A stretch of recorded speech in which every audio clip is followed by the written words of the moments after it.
Mr. Flamengo, Flamengo, Mr. Flamengo, que tout le monde connaît Flamengo, Flamengo, Mr. Flamengo. Bonjour tout le monde, ici Michael, ou Mr. Flamingo si vous préférez, et bienvenue pour cette nouvelle vidéo. Initialement, je voulais faire un top des meilleurs et des pires films de 2024, mais comme je suis vraiment pas allé assez au cinéma en 2024, je peux pas vraiment faire même pas un top 5. Fait qu'à la place, je vais faire un top 10 des films que j'attends le plus en cette année 2025. J'ai fait la liste sur mon téléphone, let's go. Numéro 1. Peter Pan's Neverland Nightmare, un film qui, malheureusement, présentement ne sera pas à l'affiche dans les cinémas proches de chez moi.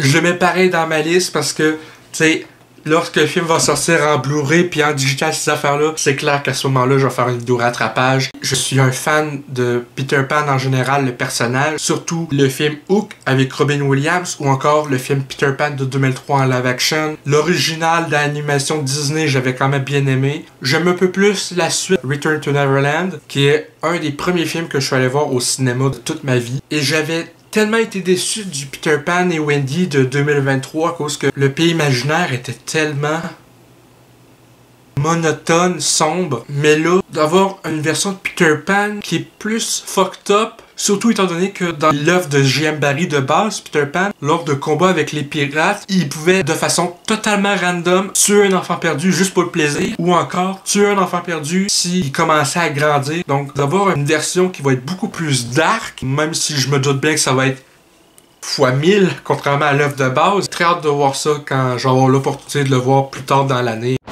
Numéro 2. Wolfman ou Loup-garou. C'est coécrit par Lee Whannell et c'est lui aussi qui réalise le film. Un reboot du personnage de Wolfman qui a commencé en 1941 au cinéma dans les Universal Monsters. L'ambiance que la bande-annonce donne, c'est exactement ce que je pense ce genre de film-là a besoin. Un film de loup-garou, ce que c'est présenté un peu, selon moi, comme plus une infection un petit peu, comme quelqu'un qui se ferait mort par un animal qui a la rage et que, au fur et à mesure que l'histoire avance, ça ressemble un peu peut-être à La Mouche. Numéro 3. Yeux en cœur. C'est un nouveau slasher où un tueur qui s'en prend au couple à la Saint-Valentin à chaque année. L'idée me semble assez fraîche pour que ça fasse quelque chose de différent. Dans l'exécution, est-ce que ça va être bien fait? Reste à voir, j'ai pas encore vu le film. Le film sort le 7 février. Numéro 4. Captain America Brave New World. Maintenant que Sam Wilson est le nouveau Captain America, j'ai très hâte de voir ce que ça va donner, vu que, veux pas, Sam et Steve sont deux personnes complètement différentes. Là, je parle pas en termes de couleur de peau. Steve était un super soldat en ayant eu le super sérum, mais Sam n'a pas ce super sérum-là. Donc, de voir comment il va gérer ça, la job de Captain America, en ayant sa propre identité, sans avoir de super force, voir comment ça va aller, sa relation avec Thunderbolt Ross, joué cette fois-ci par Harrison Ford, étant donné que William Hurt est décédé. Par contre, moi, je suis seul à pas trouver normal que quand il devient Red Hulk, ses cheveux changent de couleur. Numéro 5. Un film Until Dawn qui n'adapte pas directement le jeu, mais qui se passe dans le même univers en ramenant le personnage de Peter Stormare et justement en ayant de nouveaux personnages, de nouvelles histoires. Je pense que ça pourrait être vraiment intéressant parce que avant qu'il annonce que ce soit pas les mêmes personnages et pas la même histoire, je me disais comment adapter un jeu vidéo où tu as des choix multiples. Comment adapter ça dans un film de peut-être 1h30, 1h45, étant donné que là, un film, je veux pas, c'est linéaire, t'as pas divers choix multiples. Fait que de voir qu'en fait, c'est une histoire différente à ce niveau-là, je pense que c'est encore mieux, parce que justement, t'es moins restreint par rapport à l'histoire de base. Et David F. Sandberg qui a fait Lights Out, j'avais vraiment aimé, qui reviennent dans l'horreur après Shazam, je pense vraiment qu'il devrait rester dans un domaine qu'il maîtrise beaucoup mieux, selon moi.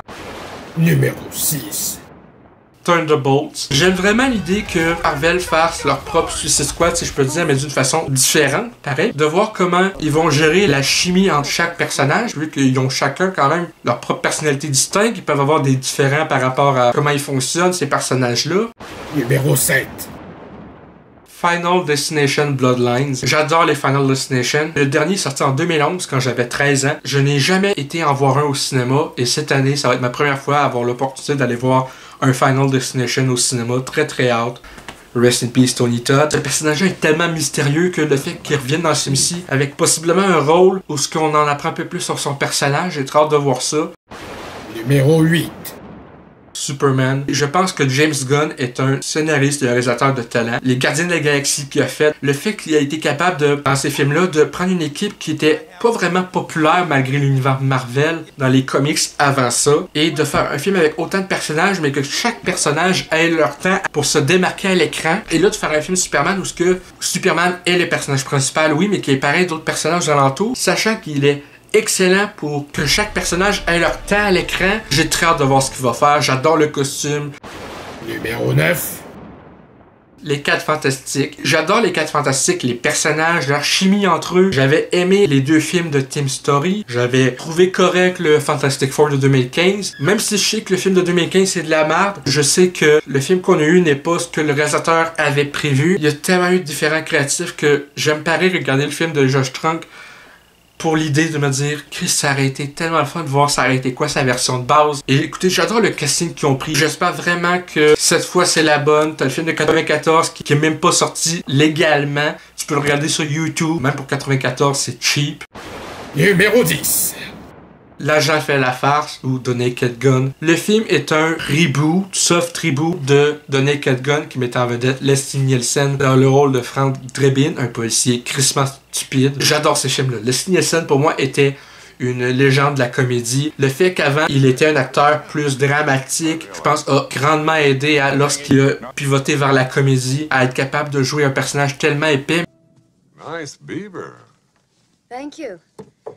I just had it stuffed. Et là, Liam Neeson, un acteur qui est principalement sérieux, après l'avoir vu dans Mille et une façons de mourir dans l'Ouest, il est capable lui aussi de jouer très sérieusement, donc je pense que ça va faire en sorte que jouer sérieusement, mais avec des dialogues stupides, ces affaires-là, ça va être vraiment le fun. Donc voilà, ça va être tout pour cette vidéo des top 10 des films que j'attends le plus en cette année 2025. J'espère que ça vous a plu. Si c'est le cas, n'hésitez pas à me le dire dans les commentaires, à laisser un petit like, ça fait toujours plaisir, et un abonnement à ma chaîne pour de nouvelles vidéos chaque semaine. Normalement. Sur ce, c'était Michael et je vous dis à la prochaine. Peace and love.